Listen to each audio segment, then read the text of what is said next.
لیکن اگر کوئی اس نعمت عظما سے محروم رہ گیا تو قسم خدا کی قیامت کے دن وہ اپنے آپ کو محروم شمار کرے گا اور بارگاہ قدوسی میں یہ التجا کرتا ہوا نظر آئے گا، اے پروردگار میں گمراہ ہو گیا تھا، اے پروردگار مجھے تو احساس ہی نہیں ہوا، مجھے تو جبت و طاغوت میں، مجھے تو وقت کے شیاطین نے اس نعمت عظما کی معرفت سے محروم کر دیا تھا۔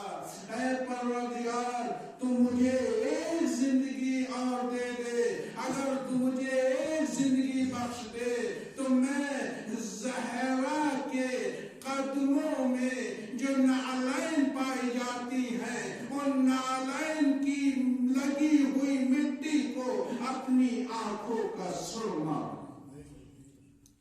اس عظمت پر صدیقہ طاہرہ فائز ہے۔ عزیزان گرامی، میں نے اس دن کی مجلس میں عرض کیا تھا کہ اللہ کے نزدیک صدیقہ طاہرہ مرضیہ کے 9 نام ہیں، ان میں سے ایک نام فاطمہ ہے۔ تمام انسان فدا ہو جائیں وقت کے نبی کے لیے تو یہ ان کی سعادت ہوا کرتی ہے۔ تمام انبیاء اولو العزم کے نبی کے لیے فدا ہو جائیں تو یہ ان کی سعادت ہوتی ہے، اور اولو العزم انبیاء رسول اللہ کے لیے فدا ہو جائیں تو اولو العزم انبیاء اپنی سعادت محسوس کرتے ہیں۔ کیوں؟ اس لیے کہ اس کائنات کا جو مرکز ہے وہ رحمت للعالمین مرکز ہے، وہ رحمت للعالمین مرکز ہے، اور وہ نبی فدا ہوتے ہیں فاطمہ زہرا سلام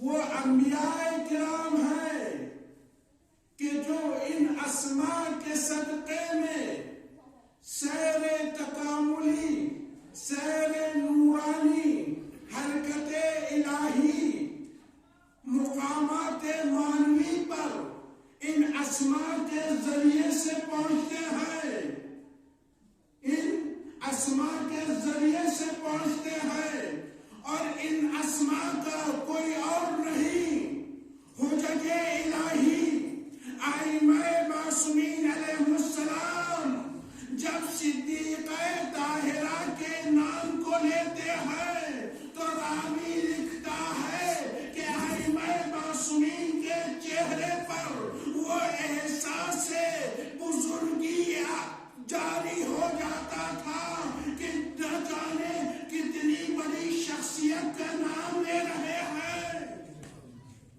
اتنی عظمت کے ساتھ نام لیتے تھے صدیقہ طاہرہ کے نام، اور اس نام کے صدقے میں عزیزو اسماء الحسنی یہی ہے۔ اور کیا نام اسماء الحسنی؟ انا انزلناہ فی لیلۃ القدر، ہم نے قرآن کریم کو نازل کیا ہے لیلۃ القدر میں۔ وما ادراک ما لیلۃ القدر، تم کیا جانو لیلۃ القدر کیا ہے؟ ابھی ذرا اس میں غور فرمائیے عربی کے لحاظ سے۔ انا، لفظ انا جو آتا ہے وہ تاکید کے لیے آتا ہے، تاکید کے لیے، انا تاکید کے لیے، پہلی تاکید، پھر اس میں انا نون زبر الف نا جڑا ہوا ہے، وہ کس لیے ہے؟ وہ ہم نے نہیں کہا میں نے شب قدر میں قرآن کو نازل کیا، کہا انا ہم نے شب قدر میں انزلناہ، پھر ایک ناقص انزلنا ہم نے نازل کیا، فی لیلۃ القدر، لیلۃ قدر میں ہم نے نازل کیا۔ یعنی اتنی تاکید کے ساتھ، اور پھر ان سب تاکیدوں کی تاکید وما ادراک ما لیلۃ القدر، قرآن تو بڑی بات ہے، تم لیلۃ القدر کو نہیں سمجھ سکتے کہ لیلۃ القدر کیا ہے؟ خیر من الف شہر، خیر من الف شہر، یہ 1000 مہینوں سے بہتر ہے، خیر بہتر ہے۔ اب قرآن ناطق زہرائے مرضیہ کے متعلق آپ سماعت فرمائیے، وہ رسول جو رحمت للعالمین بن کر کے آئے، جنہوں نے سب سے زیادہ مصیبتیں دین اسلام کے لیے، اللہ کے راستے کے لیے برداشت کی، ان سے کیا کہا جا رہا ہے؟ ارشاد رب العزت ہو رہا ہے، وَلَسَوْفَ يُعْطِيكَ رَبُّكَ فَتَرْضَىٰ، عن قریب ہم تمہیں ایسی نعمت دیں گے کہ تم راضی ہو جاؤ گے۔ پتہ چلا اس پوری کائنات کا لب لباب احمد مختار ہے، اور احمد مختار کا لب لباب زہرائے مرضیہ ہے۔ صلوات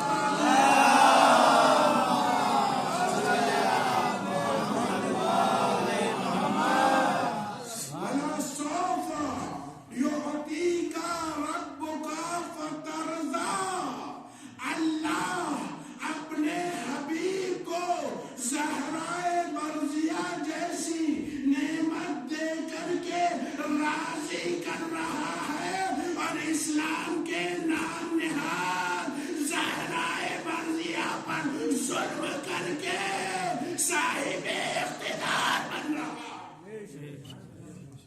تو بتائیے کہ یہ راستہ الہی راستہ ہو سکتا ہے؟ وہ راستہ قطعاً الہی راستہ نہیں ہو سکتا۔ یغضب بغضبها وَيَرْضَى بِرِضَائِهَا، اللہ غضب فاطمہ سلام اللہ علیہ سے غضبناک ہوتا ہے، آپ کی رضایت سے وہ راضی ہوتا ہے۔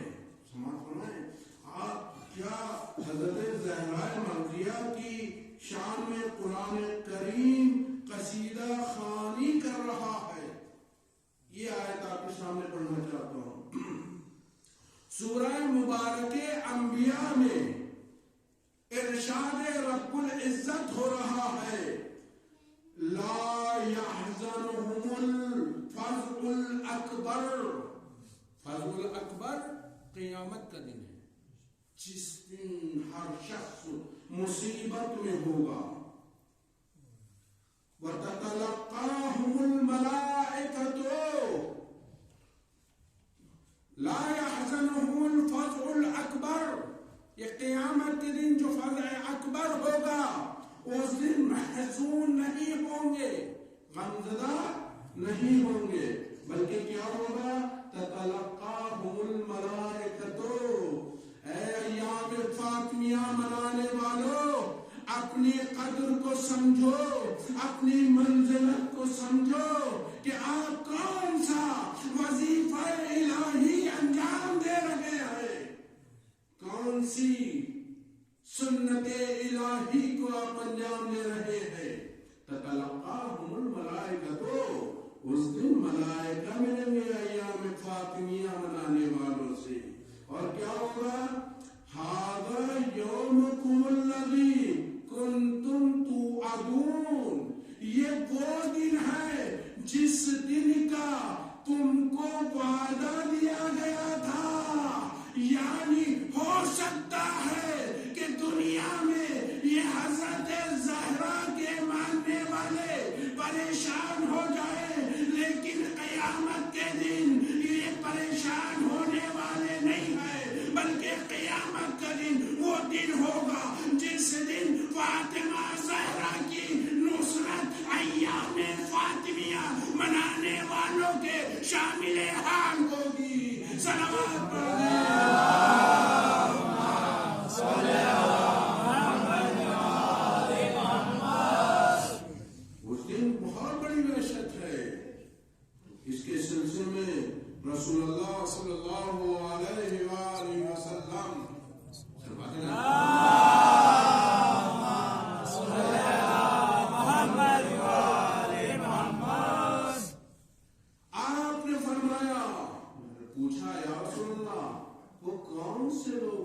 خبر نہیں ہوگا، جنہیں قیامت کے دن کوئی ترس و وحشت نہیں ہوگی۔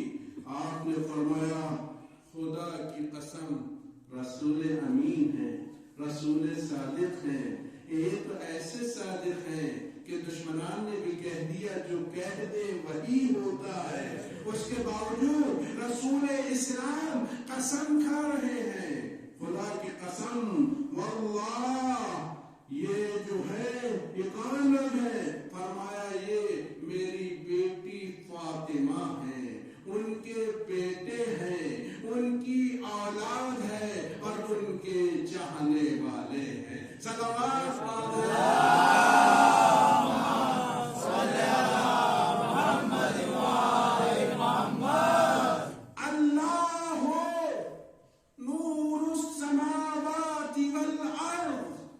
اللہ زمین و آسمان کا نور ہے۔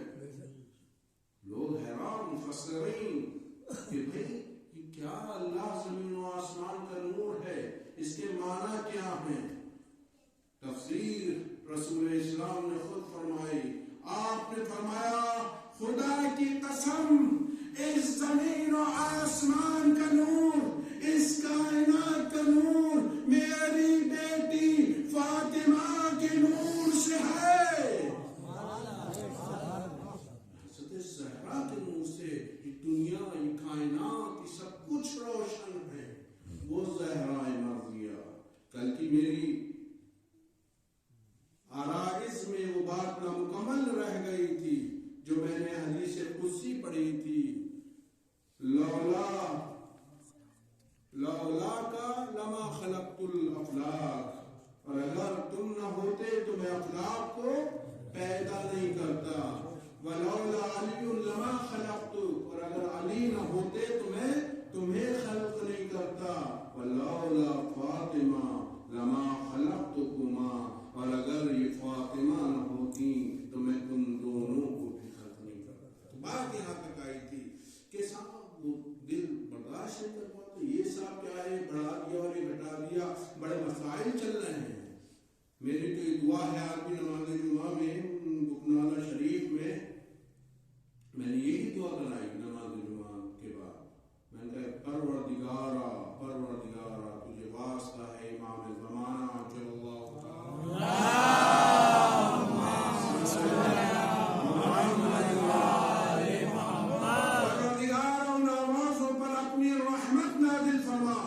جو حضرات زور سے صلوات بھیجتے ہیں، ایک صلوات اور صلی علی محمد وآل محمد، واسطہ پروردگار جتنے بھی وہ ہاتھ، وہ اذہان، وہ دولت ملت تشیع میں، ملت شیعہ میں تفرقہ ڈالنے کی کوشش کر رہی ہیں، پروردگار اگر وہ ہدایت کے قابل نہیں انہیں نابود فرما۔ اس وقت کی سب سے بڑی ضرورت ہے، تو یہ حدیثوں کی بنا پر بانٹنے کی کوشش کی جا رہی ہے۔ حدیثوں کے ذریعے سے، اپنی جہالتوں کے ذریعے سے قوم کو بانٹنے کی ضرورت نہیں ہے، ضرورت اس بات کی ہے کہ علم حاصل کرو۔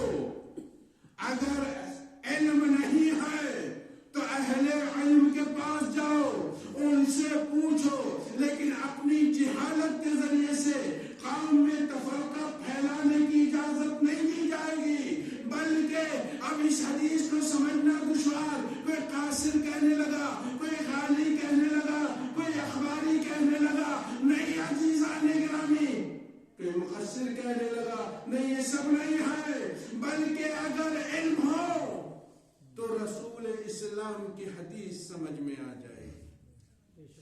دیکھیے ایک علت سمارا ہوا کرتی ہے، ایک علت غائی ہوا کرتی ہے۔ یہاں پر جو علت ہے کہ اگر صدیقہ طاہرہ نہ ہوتی تو نہ رسول اسلام ہوتے، نہ مولا کائنات ہوتے، نہ اخلاق ہوتا، نہ زمین ہوتی، نہ آسمان ہوتا، نہ کہکشاں ہوتی، نہ چرند ہوتے، نہ پرند ہوتے، کچھ نہیں ہوتا۔ پھر کیا وجہ ہے؟ اس کو سمجھے کیسے؟ سمجھیے، دیکھیے یہاں سے سمجھیے، غور کیجیے.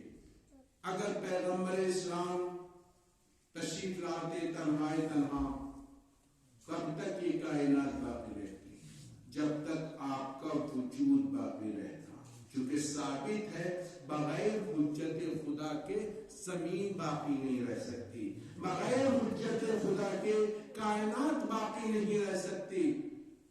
ان کے بعد مولا کائنات حجت خدا، مولا کائنات آ گئے، ٹھیک ہے، زمین رک جاتی، حجت خدا ہے. ان کے بعد کیا ہوتا؟ ان کے بعد کیا ہوتا؟ تو عزیزان گرامی، مولا کائنات کے لیے ایک کف کی ضرورت تھی، ایسا کف کہ جس کے نور سے اگر سورج و چاند کو نور ملے تو ایسا کف ہونا چاہیے کہ جس کے نور سے زمین و آسمان کو نور ملے. ایسا کف چاہیے.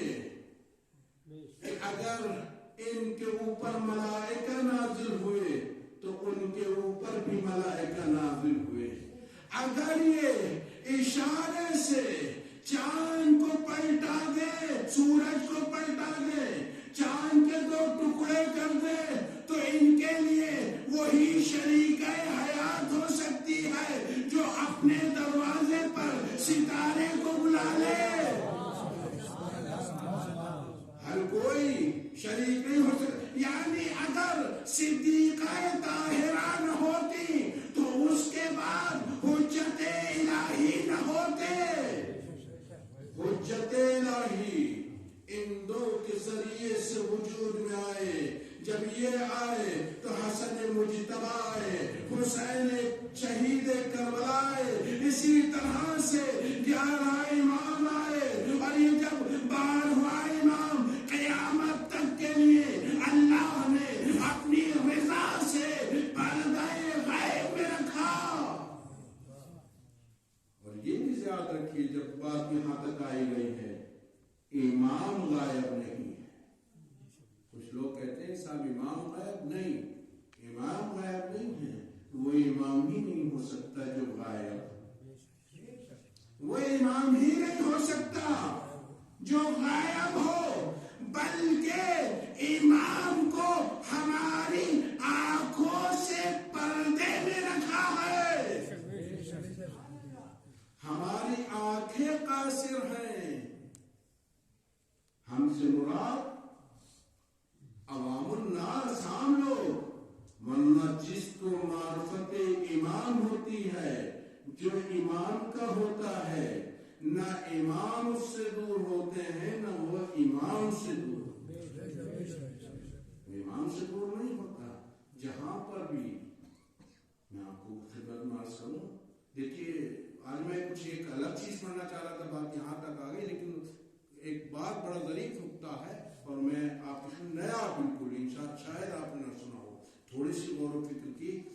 آپ قرآن کریم اٹھائیے گا اور اس میں سرچ کیجیے گا، جو میں نے کل پرسوں سرچ کیا. جہاں پر بھی متقین، تقوی، یہ والے الفاظ ہیں، ان آیتوں کو پڑھیے گا، اس کا ترجمہ پڑھیے گا. ہدی للمتقین سورہ بقرہ میں پہلے ہی سورہ الحمد ہے، اس کے بعد سورہ بقرہ شروع ہوتا اور سورہ بقرہ شروع میں ہدی للمتقین. آپ متقین کسے کہتے ہیں؟ آپ متقین وہ بہت نمازی ہیں، وہ بہت روزہ رکھتے ہیں، وہ حج کو گئے، حج ماشاءاللہ جاتے ہیں، وہ خیرات کرتے ہیں، وہ زکوٰۃ دیتے ہیں، نماز شب پڑھتے ہیں، قرآن کریم کی تلاوت کرتے ہیں، کبھی جھوٹ نہیں بولتے، ہمیشہ سچے ہیں. آپ کے کہتے ہیں بہت متقی ہیں، بہت پرہیزگار ہیں. لیکن متقی کی یہ صفت نہیں، متقی اس کو نہیں کہتے. دلیل کیا؟ ہم تو آج تک یہی کو متقی کہتے ہیں. لیجیے صاحب دلیل بھی سن لیجیے. ادھر قرآن کریم ہدایت کرنے والا، ادھر ہدایت پانے والے ہم لوگ. تو قرآن کریم کیا آواز بلند کر رہا؟ ہدی للمتقین، یعنی متقین کو ہدایت کرتا. ابھی ہدایت ادھر ہے. یہ ہدایت کسے کرے گا؟ متقین کو. حج قرآن میں، زکوٰۃ قرآن میں، نماز قرآن میں، تقوی قرآن میں، ساری چیزیں اچھی قرآن سے ہی تو ہم ہدایت لیتے ہیں. تو یہ صفت روزہ رکھنے کا نام تقوی نہیں ہے. بڑی توجہ چاہتا ہوں. روزہ رکھنے کا نام تقوی نہیں ہے، نماز پڑھنے کا نام تقوی نہیں ہے، خمس و زکوٰۃ دینے کا نام تقوی نہیں ہے، امر بالمعروف و نہی عن المنکر کرنے کا نام تقوی نہیں ہے. اگر یہ بات ہوتی تو پھر یہ قرآن یہ نہیں کہتا ہدی للمتقین. اب قرآن کی دوسری آیت سنیے. انما اللہ صرف اور صرف متقین سے قبول کرتا ہے. اللہ صرف اور صرف متقین سے قبول کرتا ہے. اگر نماز پڑھنا، روزے رکھنا، حج کو جانا، خمس و زکوٰۃ ادا کرنا، امر بالمعروف کرنا، لوگوں کی بھلائی کرنا یہ تقوی ہوتا تو سب کے قبول ہو جاتے، سب کے قبول ہو جاتے. بڑی وسیع بات آپ کی خدمت میں عرض کر رہا ہوں. کیا مطلب؟ تقوی الگ ایک صفت ہے، اور وہ صفت کیا ہے؟ تقوی نئی ڈیفینیشن سنیے. تقوی یعنی حرمت الہی کو، عظمت الہی کو، خوف الہی کو دل میں رکھنے کا نام تقوی ہے.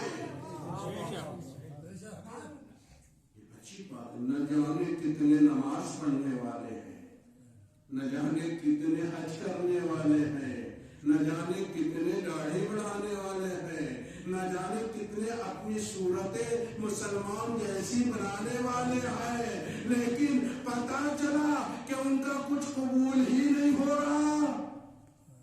کہا یہ نہیں ہے تقوی. تقوی نام ہے جو بھی حرمت خدا، عظمت خدا، خوف خدا کو دل میں رکھے وہ متقی ہوگا. عظمت خدا کو دل میں رکھنے والا، خوف خدا کو دل میں رکھنے والا جب عبادت کرے گا ہم اس کی عبادت کو قبول کریں گے. اور یہ چیز مخصوص بھی کسی ایک خاص قوم سے نہیں ہے. یہ بھی میں بتا دوں، یہ چیز کسی ایک خاص قوم سے نہیں ہے، بلکہ دیکھا ہو آپ نے مختلف ادیان میں، مختلف مذاہب میں بڑے خوف خدا رکھنے والے لوگ ہوتے ہیں، لیکن اس کا مطلب قطعاً یہ نہیں ہے کہ وہ کامیاب ہو گئے. خوف خدا رکھنا، عظمت خدا رکھنا یہ ایک الگ بات ہے، لیکن اگر خوف خدا ہے کسی دل میں تو کہیں نہ کہیں اس کے اندر صفت تقوی تو ہے. اب صفت تقوی کے بعد اسے ضرورت اس بات کی ہے کہ وہ ہدایت کے راستے کو تلاش کرے. اگر اسے ہدایت کا راستہ مل گیا تو یقیناً یہ شخص کامیاب ہو جائے گا. لیکن اگر کتنی ہی نمازیں پڑھی، کتنے ہی روزے رکھے، خوف الہی نہیں ہے، کتنا ہی عزاداری میں خرچ کیا، کتنا ہی ہم نے پیسہ خرچ کر دیا، کتنی ہی اچھی مسجد بنا دی، کتنا ہی اچھا مدرسہ چلا دیا، لیکن اگر خوف الہی نہیں ہے تو وہ اللہ کے یہاں قابل قبول نہیں. ایک صلوات پڑھے.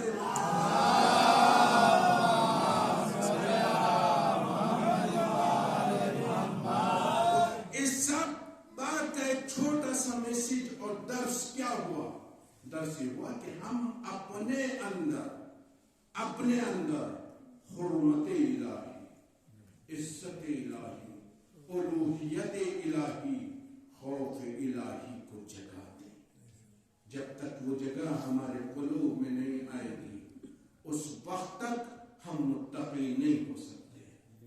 اگر یہ صفت ہمارے وجود میں آ گئی، پہلی صفت، اور دوسری صفت وہ ہدایت، وہ ہادی جن کو اللہ نے ہدایت کے لیے بھیجا ان کو قبول کر لیا، تو وہاں ہمیں یہ حق حاصل ہے کہ ہم اپنی اذان میں بصدائے رسا یہ اعلان کریں، اشہد ان امیر المومنین و امام المتقین، صلوات پڑھ دیں۔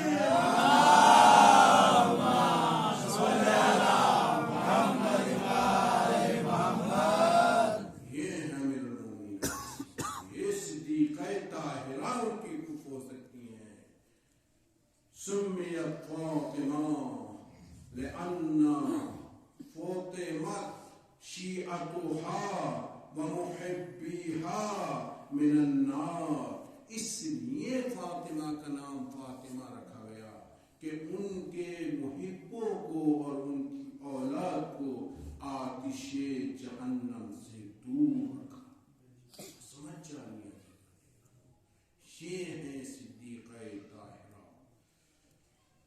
اور آخری بات بس صورت مسائل جو انشاءاللہ بہت کارکن، اور اس سیرت میں ہم رسول اللہ کی نظر کریں اور ہمارے لیے مختلف مسائل کا حل ہو سکتی ہے۔ یہ سیرت صدیقہ طاہرہ گھر میں ہے، پیغمبر اسلام تشریف لائے، آپ نے وہی السلام علیکم یا اہل بیت النبوہ و معدن الرسالہ و محبت العلم سلام کیا۔ صدیقہ طاہرہ نے کھڑے ہو کر کے بابا کا استقبال کیا۔ کیا دیکھا؟ صدیقہ طاہرہ اونٹ کی چم کا، اونٹ کی کھال کا ایک لباس سے بے تن کیا۔ یہی نہیں بلکہ اسی حالت میں آپ چکی بھی چلا رہے، اسی حالت میں چکی بھی چلا رہے۔